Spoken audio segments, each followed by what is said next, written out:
सभी पत्रकार बंधुओं को नमस्कार। कल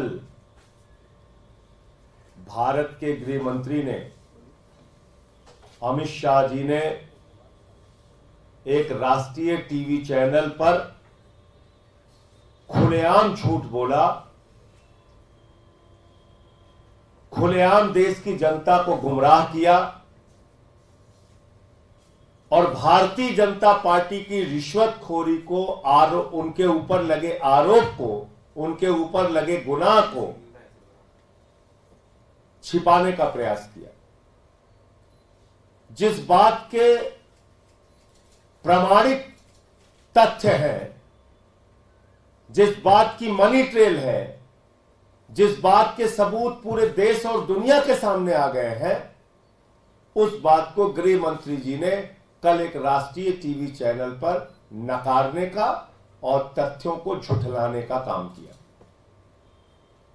और मैं बिंदुवार करके आज देश के सामने पूरा सच लाना चाहता हूं। वो सच क्या है?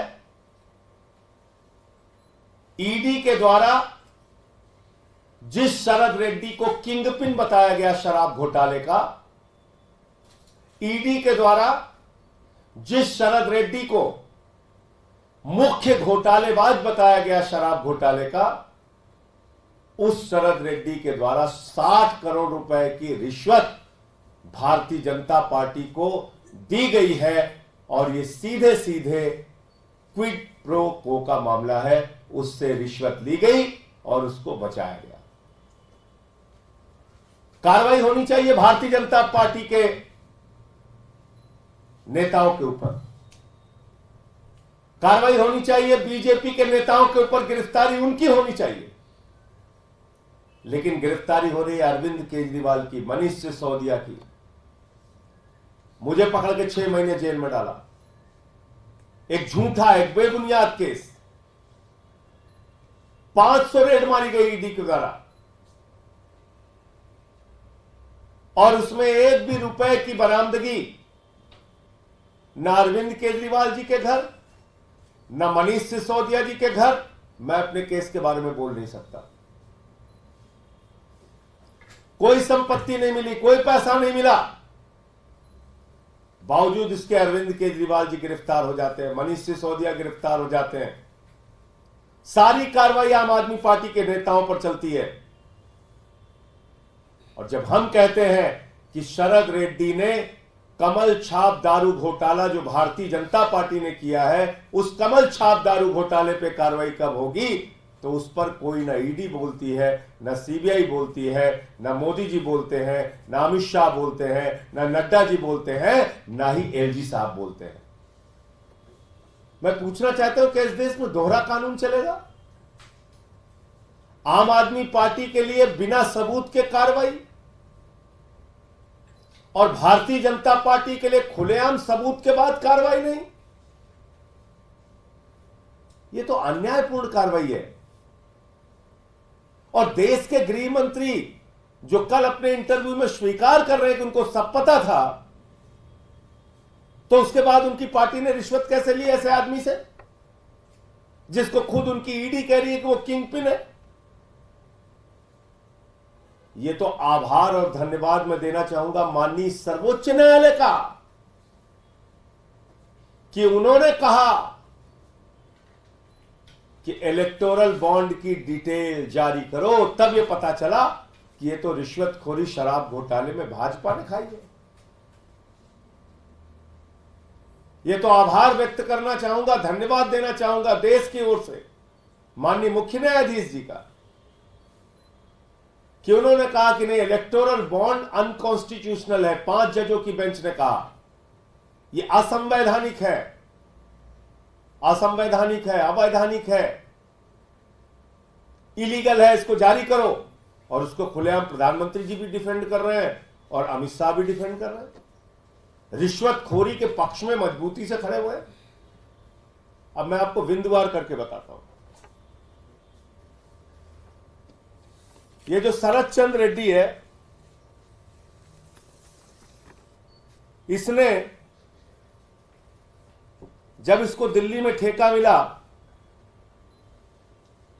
उसके बाद नवंबर 2021 से लेके जुलाई 2022 के बीच में इसने 5 जनवरी को 3 करोड़ चंदा बीजेपी को दिया, 12 जनवरी को 3 करोड़ चंदा बीजेपी को दिया, 2 जुलाई को 1.5 करोड़ रुपए चंदा बीजेपी को दिया, 12 जुलाई को 1.5 करोड़ रुपए चंदा बीजेपी को दिया। ये कब दिया? जब उसका ठेका यहां पे चल रहा था तो भारतीय जनता पार्टी को रिश्वत खिला रहा था वो उस समय। ये उसकी तारीख हो गई।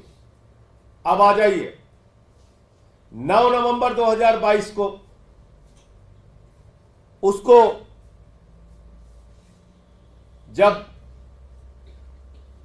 छापे हुए उसके घर पे, तो उसने कहा कि उसने किसी को रिश्वत नहीं दी है। ये उसका स्टेटमेंट है। 9 नवंबर 2022 को शरद रेड्डी कहता है उसने किसी को रिश्वत नहीं दी। 10 नवंबर 2022 को शरद रेड्डी अरेस्ट हो जाता है।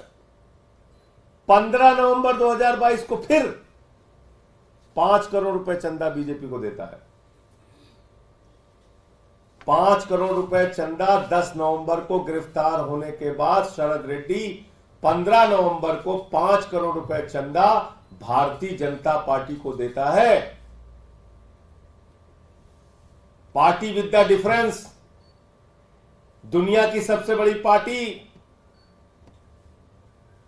कमल छाप दारू घोटाला करके पैसा लेकर रिश्वत खाकर दूसरों पर आरोप लगाने वाली पार्टी 5 करोड़ रुपए की पहली किस्त पाती है। कब?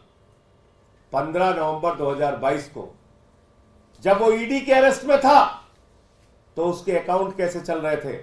जब वो ईडी के अरेस्ट में था तो अपने बैंक खाते से वो कैसे वो पैसा बीजेपी को ट्रांसफर कर रहा था। 6 जनवरी 2023 को उसकी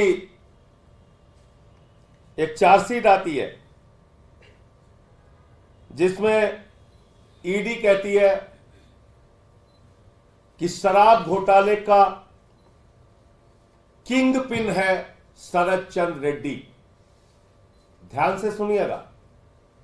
6 जनवरी 2023 को 6 जनवरी 2023 को यानी कि उसकी गिरफ्तारी के बाद 10 नवंबर 2022 को गिरफ्तारी होती है। 6 नवंबर 2023 को उसकी चार्जशीट आती है जिसमें ईडी कहती है ये शराब घोटाले का किंग पिन है, मुख्य घोटालेबाज है और सबसे बड़ा लाभ उठाने वाला व्यक्ति है। 20 जनवरी 2023 को जब इसकी बेल एप्लीकेशन लगती है तो ये क्या कहता है अपनी बेल एप्लीकेशन में?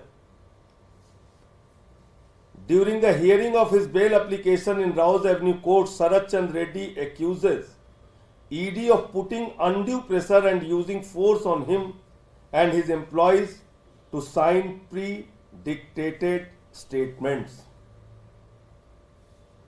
20 जनवरी 2023 को शरद रेड्डी कहता है कि उसके ऊपर और उसके कर्मचारियों के ऊपर ईडी दबाव डाल रही है अपनी ओर से कहे गए और अपनी ओर से लिखे गए बयानों पर हस्ताक्षर करने के लिए, बयानों को देने के लिए।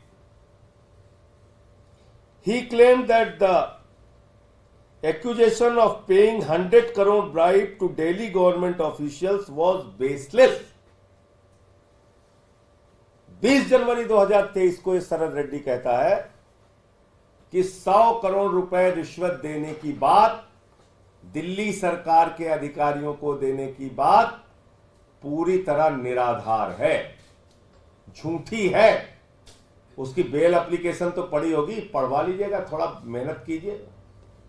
मीडिया के लोग जैसे आम पूड़ी मिठाई पे इतनी मेहनत कर रहे हैं, थोड़ी मेहनत इस पे भी कर लीजिए।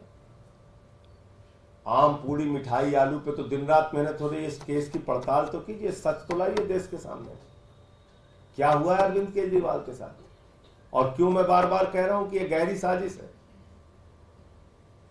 और कल गृह मंत्री के बोलने के बाद तो पूरे देश को यह जानना जरूरी है। आगे पढ़ रहा हूं। 26 अप्रैल 2023 जब शरद चंद्र रेड्डी को 6 महीने हो जाते हैं, तब वो अचानक पलटी मारता है और 26 अप्रैल 2023 को वो बयान देता है कि 100 करोड़ रुपए की रिश्वत का कुछ हिस्सा, जिस बात को 20 जनवरी 2023 को इनकार कर रहा है, 26 अप्रैल 2023 को कह रहा है 100 करोड़ रुपए का रिश्वत का कुछ हिस्सा देने के लिए मैं एग्री किया था, मैंने सहमति दी थी। और इस बीच क्या होता है कि उसकी बेल जो है वो 20 जनवरी 2023 को रिजेक्ट हो जाती है ईडी के विरोध के बाद। जब वो मना करता है कि उसने कोई रिश्वत नहीं दी, तो ईडी उसके बेल का विरोध करती है और उसकी बेल लोअर कोर्ट से रिजेक्ट हो जाती है। अब 8 मई 2023 को यही शख्स हाई कोर्ट पहुंचता है और हाई कोर्ट में कहता है, 26 अप्रैल को सुन लीजिएगा, याद कीजिएगा, 26 अप्रैल 2023 को उसने कह दिया हां कुछ हिस्सा हमने रिश्वत की देने की सहमति दी थी, 100 करोड़ की रिश्वत के कुछ हिस्से को हमने भी देने की सहमति की थी। 26 अप्रैल को यह कहता है और 8 मई 2023 को जब दिल्ली हाई कोर्ट में वो अपनी इंटरिम बेल फाइल करता है और कहता है, एक तरफ सत्येंद्र जैन की इंटरिम बेल फाइल होती है, उनकी सर्जरी करानी होती है, 26-28 किलो वजन कम हो जाता है, उसका जमकर ईडी विरोध करती है, आप सबको पता है। लेकिन इतनी बड़ी बीमारी इसको हो जाती है 8 मई 2023 को कि ईडी उसकी बीमारी के एप्लीकेशन का विरोध नहीं कर पाती। अब आप सुनिए कितनी बड़ी बीमारी हो गई इसको। 8 मई 2023 को अचानक उसको इतनी बड़ी बीमारी हो जाती है जिसकी बीमारी का ईडी विरोध नहीं करती, और वो बीमारी है कमर दर्द। कमर दर्द, आप लोग भी कभी जेल जाइएगा तो याद रखिएगा, कमर दर्द के नाम पे आपको बेल मिल सकती है। सर्जरी के नाम पे नहीं मिलेगी, लेकिन कमर दर्द के नाम पे मिल सकती है। कमर दर्द के नाम पे उसको बेल मिल जाती है। 8 मई को उसको बेल मिलती है 2023 में, और 2 जून 2023 को वो सरकारी गवाह बन जाता है। 2 जून 2023 को वो सरकारी गवाह बन जाता है और उसके बाद वो 50 करोड़ रुपए भारतीय जनता पार्टी को चंदा देता है। 50 करोड़ रुपए भारतीय जनता पार्टी को चंदा देता है। और कल गृह मंत्री जी पूरे देश के सामने झूठ बोल रहे हैं, एक राष्ट्रीय टीवी चैनल पे बैठकर कह रहे हैं, अरे भाई अगर उसने हमारी मध्य प्रदेश यूनिट को चंदा दिया है, अगर वो आरोपी था तो उसको चंदा नहीं देना चाहिए था, इस तरह की बातें। आप देश के गृह मंत्री हो, ईडी जांच करके चार्जशीट लगा रही है कि वो किंग पिन है, शराब का मुख्य घोटालेबाज है। उससे तो आपने रिश्वत ली, उसकी गिरफ्तारी के बाद आपकी पार्टी ने रिश्वत ली 55 करोड़ रुपए की। कितने लोगों की गिरफ्तारी हुई अब तक? कितने लोगों से पूछताछ हुई अब तक? हमारे नेताओं के घर से तो 1 रुपए बरामद नहीं हुआ, उनको तो पकड़ के जेल में डाल दिया आपने। जिस व्यक्ति ने खुलेआम आपको 55 करोड़ रुपए गिरफ्तारी के बाद और 5 करोड़ रुपए गिरफ्तारी से पहले 60 करोड़ रुपए की रिश्वत दी है, उस पर कार्रवाई अब तक क्यों नहीं हुई? तो आपने तो स्वीकार कर लिया कि आपने पैसा लिया है।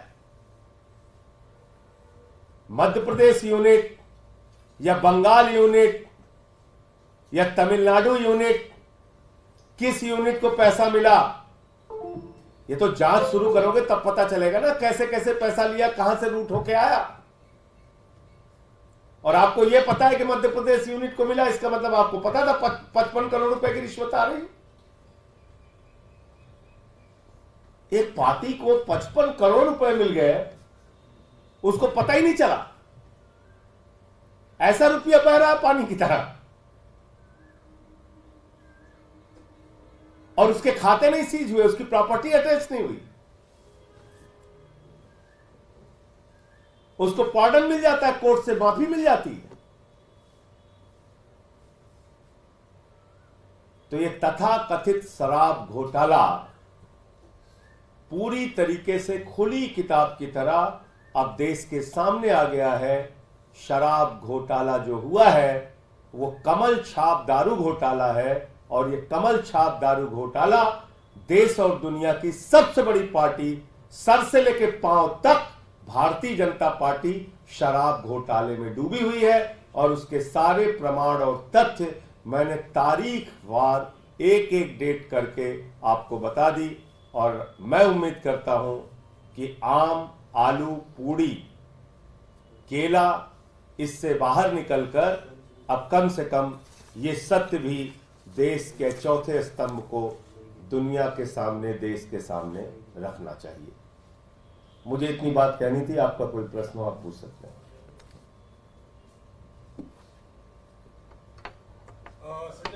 एक मैं चाहता था थोड़ा सा सुन लीजिए गृह मंत्री जी को।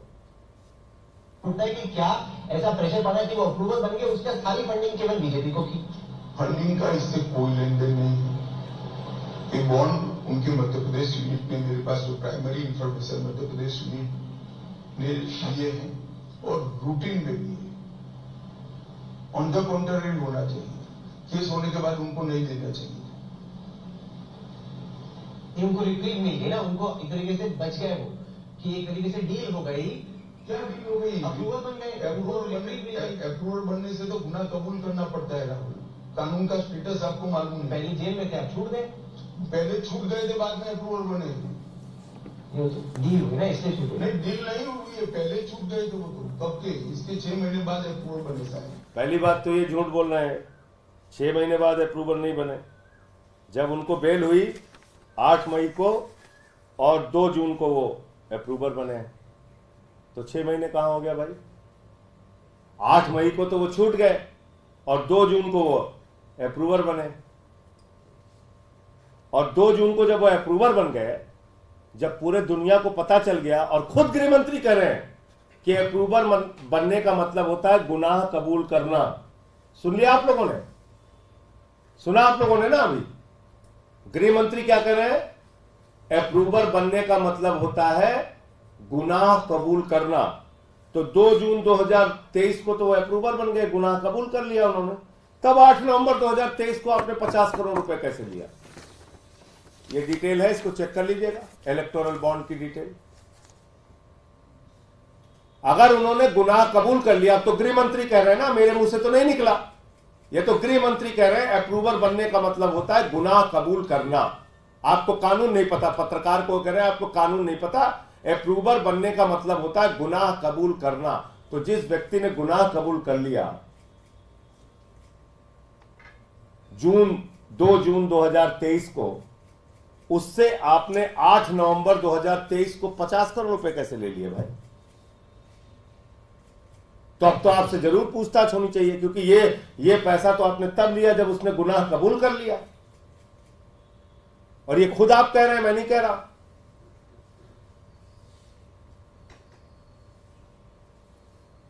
शाम को 6:30 बजे 21 मार्च को जैसे ही इलेक्टोरल बॉन्ड की डिटेल देश और दुनिया के सामने आई, जैसे ही ये पता चला कि दरअसल कमल छाप दारू घोटाला तो भाजपाइयों ने किया है, 6:30 बजे जानकारी आई और 7:14 पे ईडी पहुंच जाती है अरविंद केजरीवाल जी के घर।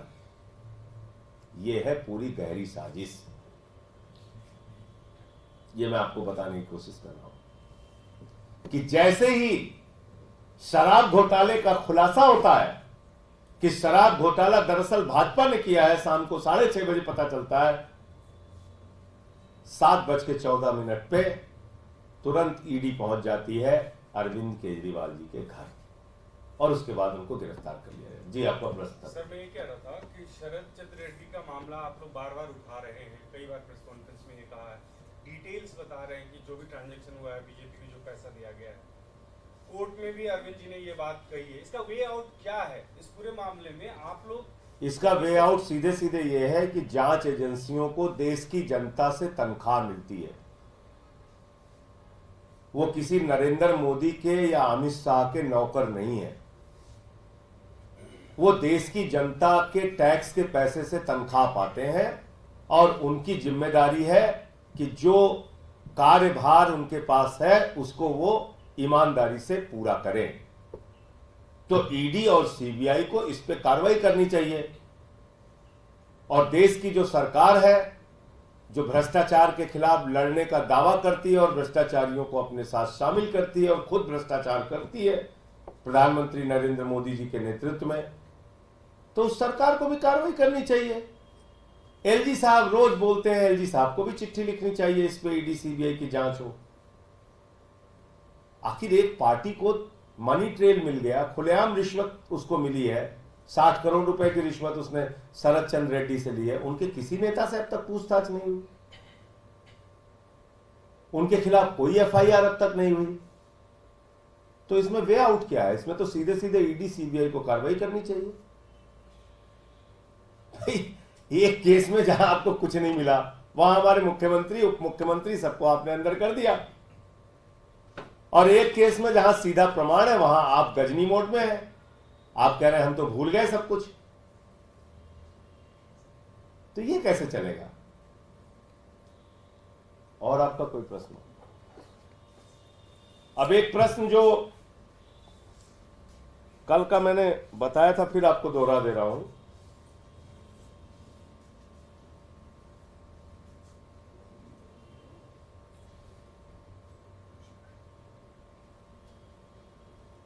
आम पूड़ी मिठाई वाले पे, क्योंकि आपको लगेगा कि नहीं उस पे तो बोले ही नहीं। तो इसका पैरा जो कोर्ट का ऑर्डर हुआ था जिस दिन अरविंद केजरीवाल जी न्यायिक हिरासत में भेजे गए थे 1 अप्रैल 2024 को, तो उस दिन कोर्ट ने क्या ऑर्डर किया है, कृपा करके ये आप लोग जरूर सुन लीजिए और आपके टीवी चैनल पे जब भी आम पूड़ी मिठाई चले तो ये खबर जरूर चलनी चाहिए साथ में, वरना कहीं ना कहीं वो तथ्यों को छुपाने की बात होगी। इससे ईडी के झूठ का खुलासा होता है।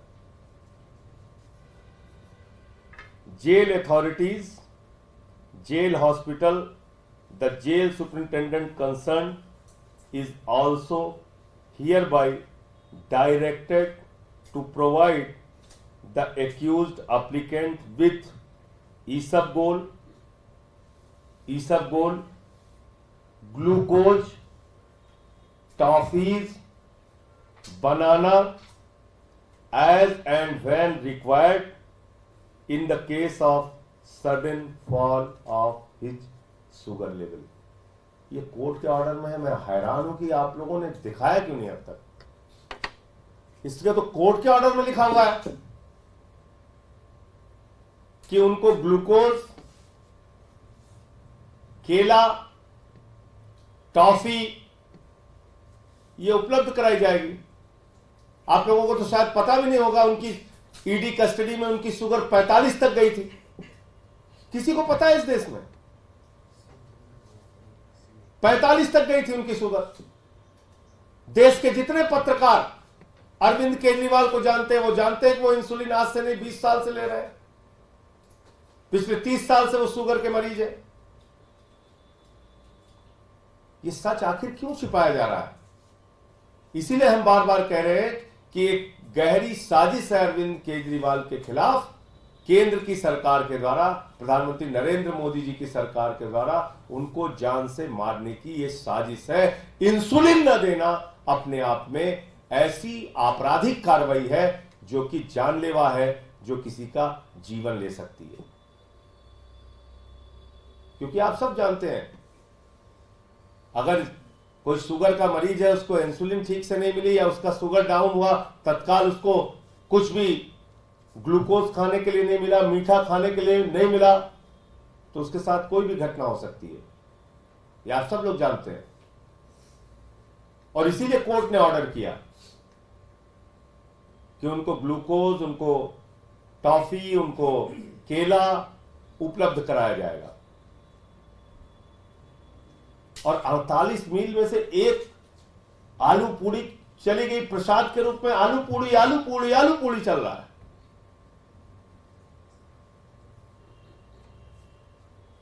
हद है। मतलब मैं तो हैरान था इनकी साजिशों को देख के कि एम्स का डाइट चार्ट लेके आ गए। बताइए आप, आपने दुनिया में कभी सुना है कि किसी मरीज को दिखाए बगैर उसकी डाइट लिख दी जाए? सुना है कभी आपने? वो भी एम्स जैसा अस्पताल। ना मेडिकल हिस्ट्री देखी गई अरविंद केजरीवाल की, ना उनका वेट लिया गया, ना उनका मसल लिया गया, ना उनके बीमारी के बारे में जाना गया, और ना ये जाना गया कि इनको किन चीजों से एलर्जी है, किन चीजों से नहीं है। और उनका डाइट चार्ट दिखा रहे हो आप, एम्स का डाइट चार्ट कल बनवा के लेके आ गए। ये क्यों कर रहे हो साजिश भाई? दुनिया का कोई डॉक्टर बगैर मरीज को देखे हुए, उसका वजन लिए हुए, उसकी बीमारी की हिस्ट्री जाने हुए डाइट नहीं लिखता है। तुम्हारी साजिश एक्सपोज हो रही है भाजपाइयों। तुम देश के सामने पूरी तरीके से बेनकाब हो रहे हो।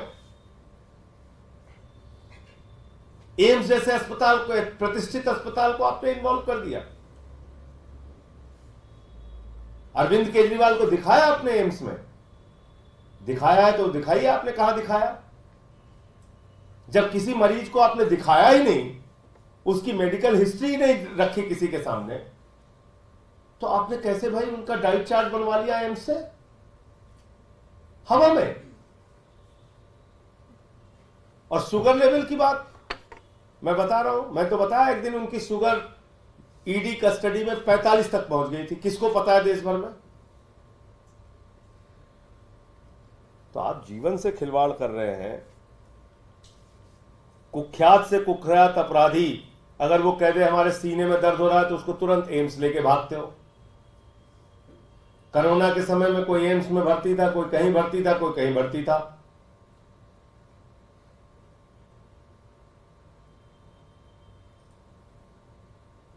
मैं आपको शुगर लेवल बताता हूं अरविंद केजरीवाल का।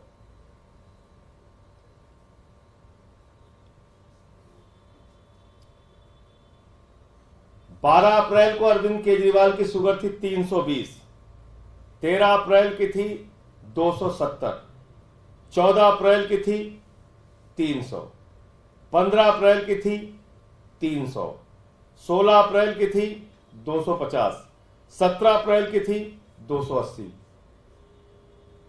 ये उनका शुगर लेवल है। तो आप मुझे बताइए कि ऐसी स्थिति में एक आदमी जो 20, 25 साल, 30 साल से शुगर का मरीज है, जिसको इंसुलिन लेनी पड़ती है, 54 यूनिट इंसुलिन लेनी पड़ती थी 24 घंटे में, उसको आप इंसुलिन नहीं दे रहे। तो मुझे ये बात कहनी थी। सर, जेल प्रशासन के थ्रू जो जानकारी मिली है और कोर्ट में ईडी के द्वारा जो दस्तावेज दिया गया है, उसमें जो रीडिंग है शुगर की और आप लोग जो बता रहे हैं, इन दोनों में बहुत अंतर है। कोर्ट के द्वारा, ईडी के द्वारा जो दिया गया है, उसमें मैक्सिमम एक बार 280 है और आप लोग 300 से ऊपर कई बार बता रहे हैं। ये डेटा कहां से आया? आपको पता है कि अरविंद केजरीवाल के पास ग्लूकोमीटर है, मेरे पास भी था, कोर्ट ने परमिशन दिया था, और उस ग्लूकोमीटर से किसी भी समय आप शुगर चेक कर सकते हैं। सो के उठने से लेकर रात के सोने तक तुरंत आपको रीडिंग बताएगा, पूरी हिस्ट्री उसकी आपको मिल जाएगी। इसलिए जो हम आपके सामने पढ़ रहे हैं वो 100% सही है। और बताइए आप। सर, आज कोर्ट में सीबीआई ने ये कहा कि देखिए, अब किसी के कहने के पीछे कोई तथ्य होना चाहिए ना, कोई सबूत होना चाहिए, कोई आधार होना चाहिए। हवाई बातें, अरे साहब इनको इतनी रिश्वत दी, इन्होंने गोवा में खर्चा कर दिया चुनाव में। तो चलिए हम 10 स्टेटमेंट दिलवा दे रहे हैं, सब कहेंगे 5 करोड़ रुपए हमने अमित शाह को दिया, 10 करोड़ नड्डा जी को दिया, 20 करोड़ रुपए नरेंद्र मोदी जी को दिया, 100 करोड़ रुपए इनकी बॉम्बे यूनिट को दिया, 50 करोड़ रुपए इनके मध्य प्रदेश यूनिट को दिया,